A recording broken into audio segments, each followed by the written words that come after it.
Kasih karunia dan damai sejahtera dari Tuhan Allah Bapa kita dan dari anaknya Tuhan Yesus Kristus menyertai kamu. Amin. Selamat pagi saudaraku. Muliakan Tuhan dengan semua aktivitas tugas pekerjaanmu. Dibimbing firman Tuhan dari Markus 12 ayat 33, demikian firman-Nya. Memang mengasihi Dia dengan segenap hati dan dengan segenap pengertian dan dengan segenap kekuatan dan juga mengasihi sesama manusia seperti diri sendiri adalah jauh lebih utama daripada semua korban bakaran dan korban sembelihan. Demikianlah firman Tuhan.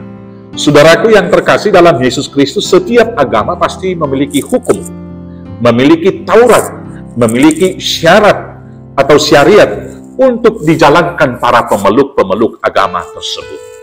Aturan tersebut, hukum tersebut, Taurat tersebut mutlak diperlukan untuk menjaga keteraturan, keselarasan, keserasian, yaitu relasi antara pemeluknya dengan Tuhannya dan relasi antara sesama pemeluk atau sesama manusia tersebut.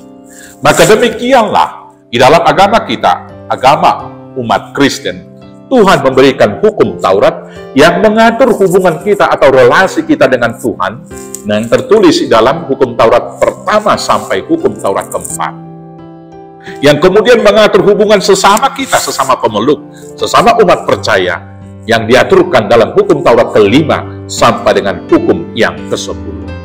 Hal itu sekali lagi mutlak kita perlukan untuk menjaga keselarasan, keserasian, dan damai sejahtera di antara kita. Bila hukum Taurat tersebut dilakukan dengan baik, maka hal yang diharapkan itu tentu akan terwujud. Shalom dan damai sejahtera itu boleh terwujud. Tapi ada persoalan yang muncul, yaitu ketika sebagian orang dalam konteks bacaan kita ini, orang-orang Farisi, mempertentangkan manakah yang lebih berharga dari 10 hukum itu. Apakah hukum yang pertama, ataukah hukum yang ketiga, atau bagian yang pertama, hukum Taurat 1 sampai ke-4, atau bagian yang kedua, hukum yang kelima sampai hukum yang ke-10. Tentu pertanyaan ini akan menimbulkan banyak persoalan. Bila hukum yang pertama dikatakan lebih berharga daripada hukum yang kelima, tentunya akan ada kekacauan di sana-sini.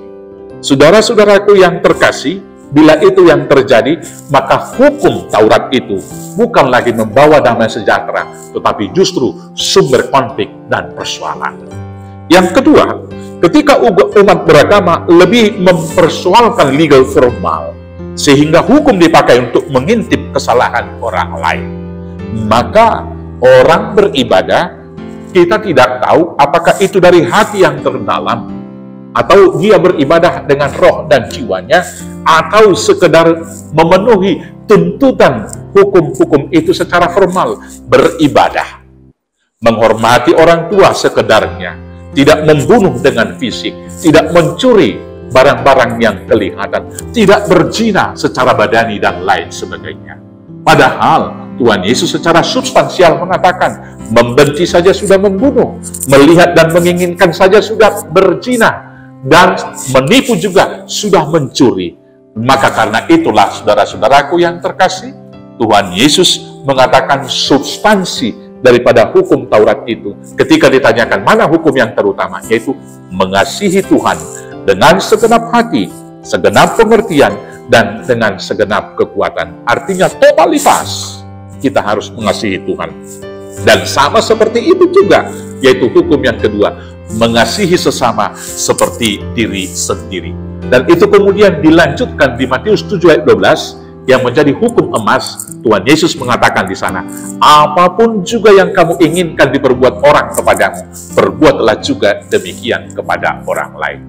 Maka dalam perkataan yang satu kata itu, kasih, itulah kesimpulan dari seluruh hukum Taurat dan kitab para nabi. Karena itu, saudara-saudaraku yang terkasih dalam Yesus Kristus, marilah kita hidup dalam kasih.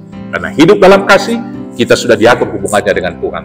Hidup dalam kasih, kita boleh mengasihi sesama seperti orang lain.